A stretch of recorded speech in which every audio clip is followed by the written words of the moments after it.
Hello students, TET English లో previous year question చూద్దాం. The teacher shouted dash the students.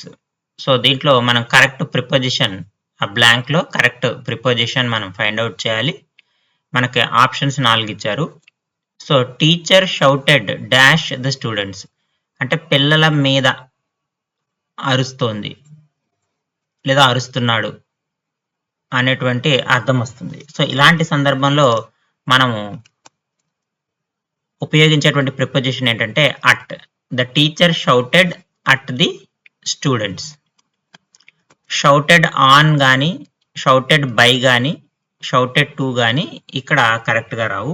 On by అనేవి మనము జనరల్గా ఇంగ్లీష్లో ఉపయోగించము. షౌటెడ్ టు అనే ఫ్రేజ్ మనం ఉపయోగిస్తాం కానీ అది వేరే సందర్భంలో ఉపయోగిస్తాం. కానీ ఇక్కడ ఈ సందర్భంలో డైరెక్ట్గా స్టూడెంట్స్ మీద షౌట్ చేస్తున్నారని వచ్చింది కాబట్టి ఇక్కడ మనము అట్ అని ఉపయోగించాలి.